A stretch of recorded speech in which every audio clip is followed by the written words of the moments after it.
رحمتیں اپنی برکتیں عطا کرتے ہوئے اپنی منزل کی طرف رواں ہے۔ 20 رمضان مبارک کی صبح ہم سب کو اللہ تعالیٰ نے نصیب فرمائی۔ ایک عشرہ جو ہے وہ اپنی مغفرتوں کی برسات کرتے ہوئے گزرنے والا ہے، اور ہم آخری عشرے میں داخل ہونے والے ہیں۔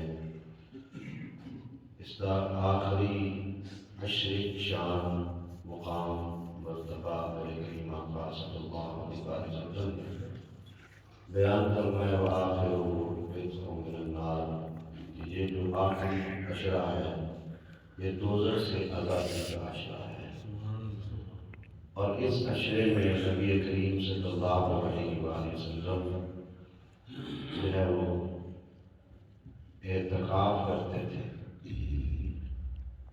اور یہ ایک ایسا عمل ہے کہ نبی کریم صلی اللہ علیہ وآلہ وسلم اس عمل کو بڑا محبوب رکھتے تھے، اتنا محبوب کہ حضرت ام المؤمنین عائشہ صدیقہ رضی اللہ تعالیٰ عنہا فرماتی ہیں کہ ایک سال سفر کی وجہ سے نبی پاک صلی اللہ علیہ وسلم نے وہ اعتکاف نہ کیا، تو اگلے رمضان میں 20 دن کا اعتکاف فرمایا۔ زندگی میں 2 دفعہ نبی پاک صلی اللہ علیہ وسلم نے 20 دن کا اعتکاف فرمایا، اکثر رمضان میں 10 دن کا اعتکاف فرماتے تھے۔ نبی کریم صلی اللہ علیہ وآلہ وسلم کا یہ عمل اتنی شان والا اور اتنے مقام والا ہے کہ اس میں بہت سارا اجر رکھا ہے اللہ رب العزت نے۔ نبی کریم صلی اللہ علیہ وآلہ وسلم نے ارشاد فرمایا کہ جو رمضان مبارک میں اعتکاف کرتا ہے اللہ رب العزت اس کو 2 حج اور 2 عمروں کا ثواب عطا فرمائے۔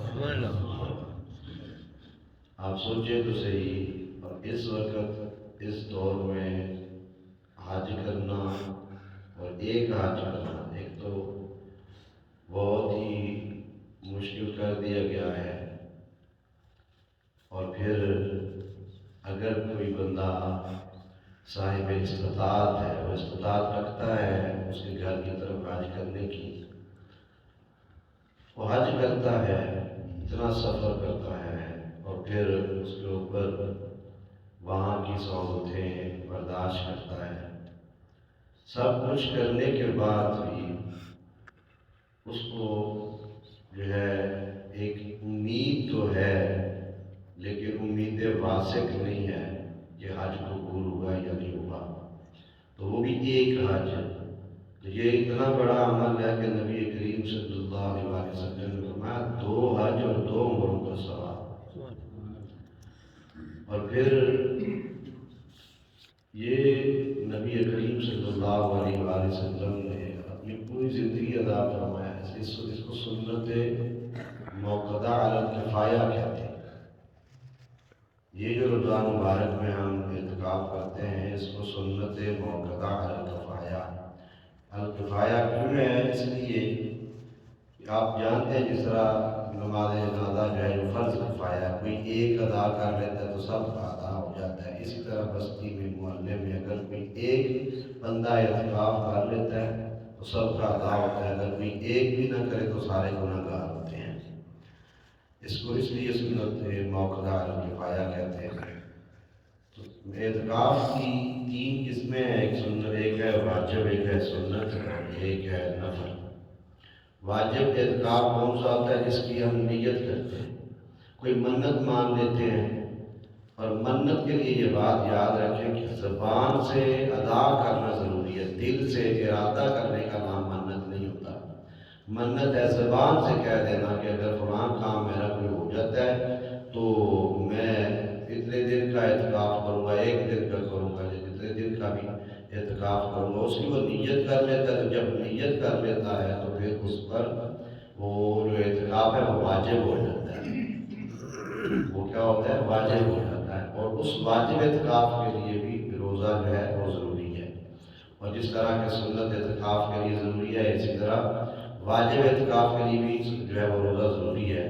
اور نفل اعتکاف اس کے لیے روزہ ضروری نہیں ہے۔ نفل اعتکاف یہ ہے کہ میں اور آپ مسجد میں داخل ہوئے ہیں، نیت کر لیتے ہیں کہ ہم جو ہے اعتکاف کی نیت کرتے ہیں، اعتکاف کی نیت کر کے مسجد میں آپ جتنی دیر بیٹھے رہیں گے آپ کا اعتکاف ہے اور آپ کو اس کا ثواب ملتا رہے گا۔ اب اس کا ثواب ہے نفلی اعتکاف کا ثواب، اس کے بارے میں نبی کریم صلی اللہ علیہ وسلم نے فرمایا کہ یہ نفلی اعتکاف بھی معمولی حیثیت نہیں رکھتا، بلکہ حضور نبی اکرم صلی اللہ علیہ وآلہ وسلم نے ارشاد فرمایا کہ اگر کوئی بندہ نفلی اعتکاف کرتا ہے تو یہ نفلی اعتکاف اس کے اور دوزخ کے درمیان ایک آڑ بن جاتا ہے، ایک رکاوٹ بن جاتا ہے۔ نفلی اعتکاف کا اتنا مقام ہے کہ اس کے اور دوزخ کے درمیان وہ اعتکاف جو ابھی ہم اگر بیٹھے ابھی نیت کر رہے ہیں تو یہ اعتکاف جو ہے اس کے لیے دوزخ کے آگے آڑ بن جاتا ہے۔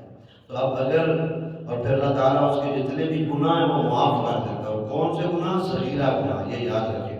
اور اسی طرح اگر کوئی سنت اعتکاف کرتا ہے تو اس کے لیے بھی 2 حج اور 2 عمرے کا ثواب، اور ساتھ یہ فضیلت ہے کہ اللہ تعالیٰ اس کے سارے گناہ معاف فرما دیتا ہے۔ سارے گناہ معاف ہوتا ہے۔ کون سے گناہ؟ صغیرہ گناہ۔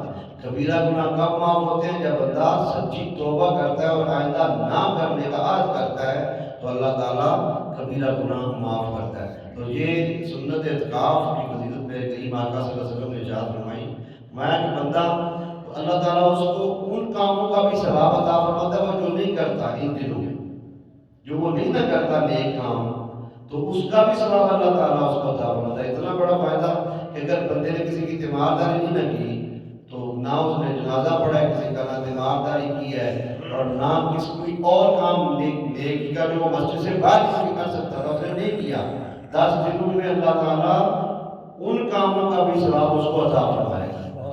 اور پھر کس طرح کریم آقا صلی اللہ علیہ وسلم کے فرمان کا جو انداز ہے بڑا پیارا ہے۔ حضور نبی اکرم صلی اللہ علیہ وسلم نے ارشاد فرمایا کہ اس طرح کہ جس طرح اس نے حقیقت میں کیا ہے، یہ نہیں ہے کہ اس کو ثواب سے فرمایا کہ اس طرح اللہ تعالیٰ اس کو عطا فرمائے گا جو اجر، کہ جس طرح اس نے اپنے ہاتھوں سے یہ کام کیا ہے یا خود جا کے چل کے کیا ہے۔ اور چل کے جا کے کرنے کا مقصد کہ جتنی جو بندہ نیکی کے کام کے لیے نکلتا ہے نا، نیکی کے کام کے لیے جب نکلتا ہے اس کے قدموں پر بھی اللہ تعالیٰ اس کو ثواب عطا فرماتا ہے۔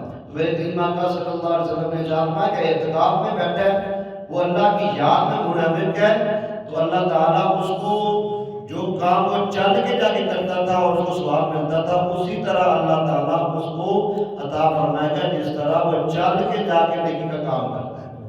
یعنی یہ وہ اتنا بڑا عمل یا اتنا ثواب کا کام کہ، اور پھر اللہ رب العزت نے جو ہے وہ ایک بندے کو موقع دیا ہے کہ اب اس کا دنیا سے جو ہے وہ سارا ناتا اور تعلق ٹوٹ گیا ہے۔ اور میرے کریم آقا صلی اللہ علیہ وسلم جو ہے وہ ترکی جو خیمہ ہوتا تھا، ایک دفعہ نبی پاک صلی اللہ علیہ وسلم نے اس میں 20 دن کا اعتکاف کیا ترکی خیمے میں۔ اور کس لیے کیا تھا؟ وہ میرے کریم آقا صلی اللہ علیہ وسلم نے جب 10 دن گزر گئے تو نبی اکرم صلی اللہ علیہ وسلم نے فرمایا کہ میں نے یہ اعتکاف لیلۃ القدر کی تلاش میں کیا تھا۔ اس کی تلاش میں، لیلۃ القدر کی تلاش میں کیا تھا، اور مجھے ایک آنے والے نے خوشخبری یہ دی ہے کہ جو اگلے آخری 10 دن ہیں اس میں لیلۃ القدر کو تلاش کرو، اللہ نے اس میں اس رات کو رکھ دیا ہے، وہ جو آخری 10 دن ہے۔ تو اس لیے اب میں اور جو چاہتا ہے اس کو یہ رات مل جائے وہ بھی میرے ساتھ اگلے 10 دن کا اعتکاف کرے۔ یعنی نبی پاک صلی اللہ علیہ وسلم نے ساتھ خوشخبری بھی سنا دی کہ اب جو ہے جو آخری 10 دن ہیں رمضان مبارک کے، اس میں اللہ تعالیٰ اس کی طاق راتوں میں اللہ تعالیٰ نے جو ہے وہ لیلۃ القدر کو رکھ دیا ہے۔ تو لیلۃ القدر کی تلاش ان طاق راتوں میں ہوگی، اور وہ کون سی رات ہے؟ وہ 1000 مہینوں کی راتوں سے بھی بہتر رات ہے جس کی شان اللہ تعالیٰ نے بیان فرمائی ہے۔ بس یہ ہے کہ اللہ تعالیٰ ہمیں توفیق عطا فرمائے کہ ہم جو ہے وہ، میں سمجھتا ہوں، میں تو ایک آپ کو یہی کہنا چاہتا ہوں کہ سارے مصروف ہیں، سب مصروف ہیں، ایک بندے سارے محلے کا باہر چک رہے، 2 سال ہو گئے کہ ہماری مسجد میں اعتکاف نہیں ہوتا. ٹھیک ہے، ہم بڑے مصروف ہیں.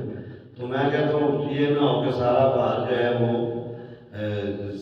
سب پہ ہی برابر کے سارے گناہ گار بنتے جا رہے ہیں. تو اس لیے آپ میں سے کوئی کوشش کرے، کوشش کر، میں کہتا ہوں اس پہ تو ہمیں خود ذوق اور شوق ہونا چاہیے، تلاش ہونی چاہیے ہمیں جو ہے وہ اس برکت کی، اس رحمت کی جو اللہ تعالیٰ نے اس میں رکھی ہے. تو اللہ تعالیٰ ہم سب کو جو ہے وہ توفیق عطا فرمائے. اللہ رب العزت یہ برکت والی راتیں ہم سب کو نصیب فرمائے.